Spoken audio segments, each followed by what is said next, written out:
In the creation account given in chapter 1 of Genesis, at regular stages, God declares that the products of his creation were good.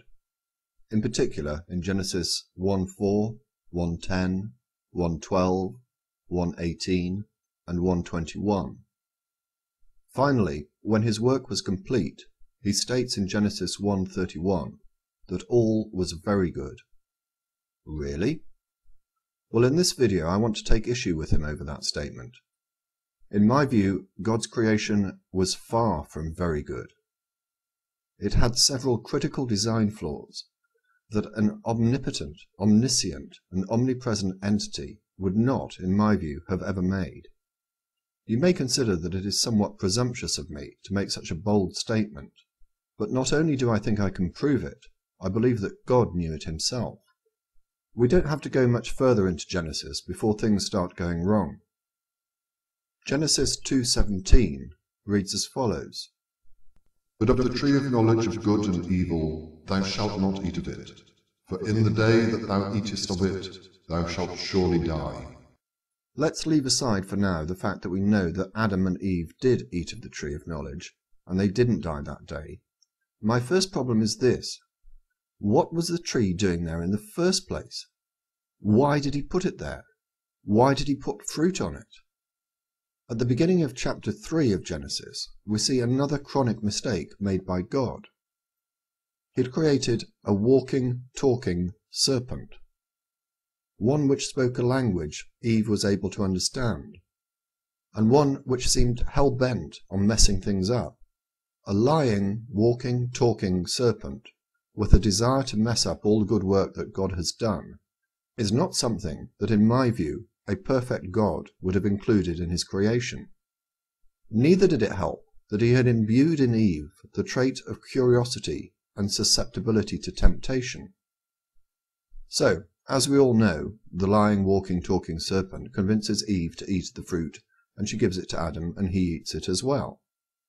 Then something rather odd happens at Genesis 3:8 to 3:10.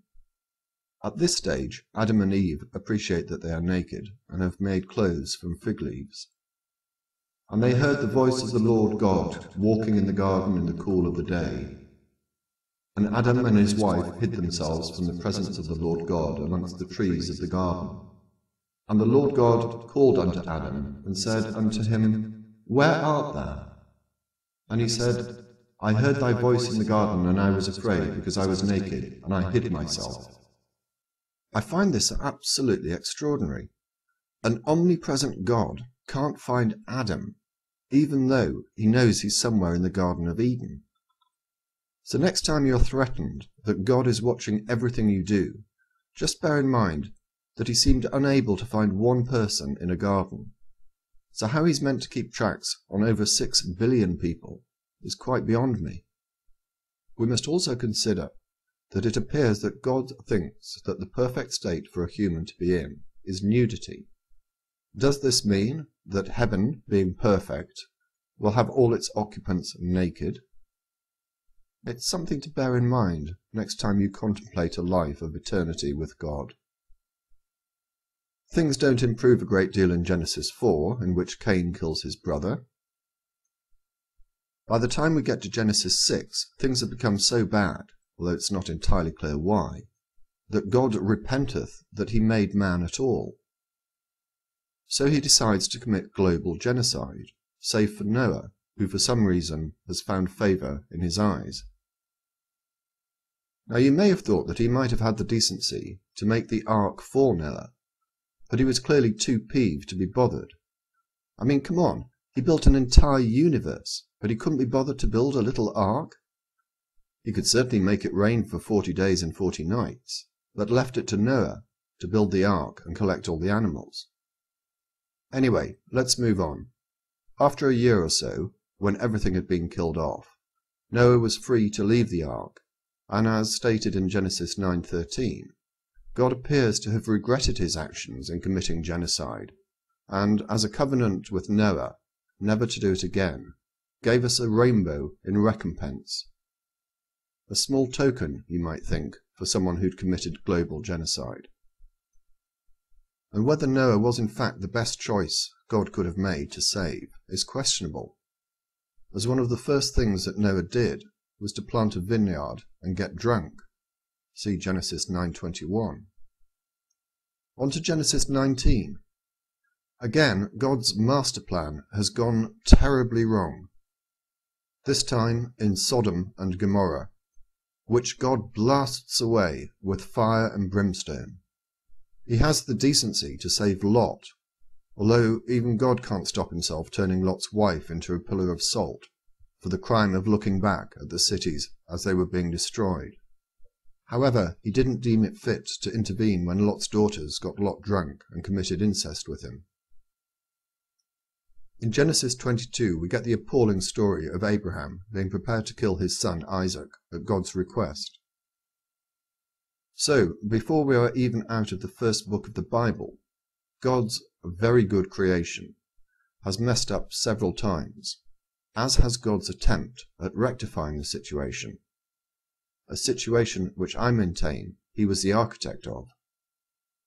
He has committed global genocide, he has destroyed Sodom and Gomorrah, and he's killed a few others along the way too. Time prohibits me from going into all the deaths committed by God, or at God's command, but you can find it at this website, Dwindling in Unbelief. Over 2.3 million, not including the flood or Sodom and Gomorrah, were killed either by God or at his command. God's next attempt to clear up the mess that he had made appears to be by sending Jesus, his son, down to earth. Was God himself too embarrassed to turn up? In any event, Jesus did little to improve the position, and before I get inundated with comments that God has changed between the Old Testament and the New Testament, I challenge you to find one convincing passage or passages that refer to God changing his mind or his heart, and also you'd have to explain away Matthew 5:17, and explain it away such that it overcomes the comments in this book, in which the primacy of the Gospel of Matthew is persuasively argued.